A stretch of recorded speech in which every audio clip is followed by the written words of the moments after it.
Attachment, तो एक न एक दिन वो महापुरुष अपना प्रेशर दे दे करके उस गुरुत्वाकर्षण से खींच लेगा, वो उठा लेगा।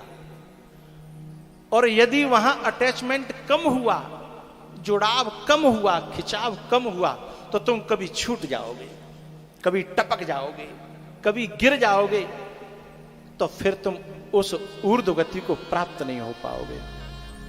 तो दिल का इतना अंतर लगाव ही सच्चा शिष्य बनाता है। इतना कहकर के विवेकानंद जी रो गए। सदगुरु से अपना हृदय इतना अटैचमेंट जब हो जाए, हम उनके शिष्य बनने के लायक हो पाए हैं। हम कहते हैं ना, ध्यान मूलम गुरु मूर्ति। हम अपने हृदय में गुरु को बसाना चाहते हैं, लेकिन सच बात तो यह है, गुरु आपके हृदय में बसना चाहता है, लेकिन उसके बसने के लिए जैसा रहित हृदय तो चाहिए, विकारों से रहित हृदय तो चाहिए। जब वो हृदय में बस जाएगा ना, अभी मैंने कही थी ना कि उनके वचनों को पीना ही चरणामृत पीना है ना। ऐसे ही उनके स्वभाव को अपने जीवन में ले आना, उनके गुणों को अपने जीवन में ले आना ही उनके चरणामृत को पीना है, उनका ध्यान करना है। ये शरीर जो है उसका माध्यम है, तो उनका स्वभाव है ना, वही तो गुरु तत्व है। करुणा भाव, दया भाव। एक बात बताऊं, हम सब अपने गुरुओं के प्रति कितनी गलतियां करते हैं, कितनी बात मान पाते हैं, कितनी गलतियां करते हैं, पर क्या वो कभी नाराज हुए? फटकारना अलग बात है, गुस्सा होना अलग बात है, लेकिन जीवन से निकालना अलग बात है। क्या जीवन से निकाल पाए? नहीं निकाल पाए, क्योंकि उन्होंने क्षमा किया।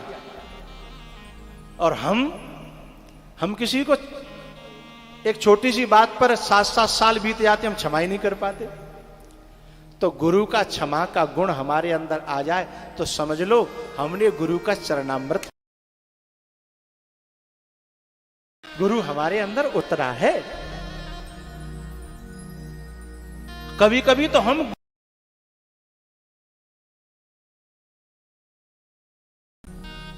इतने बड़े बन जाते हैं।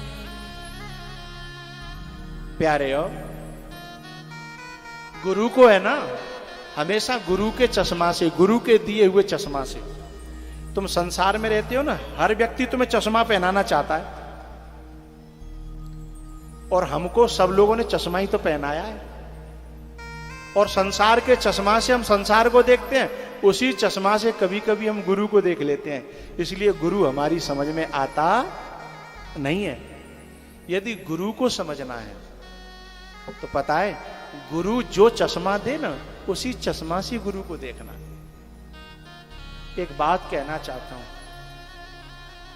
चंदन होता है ना, चंदन, जहां चंदन होगा वहां चंदन के पास में, चंदन पाने के लिए जब जाओ तो चंदन तुम्हें जब मिलेगा जब पहले काले काले विषधरों से बड़ी सावधानी पूर्वक जाओगे।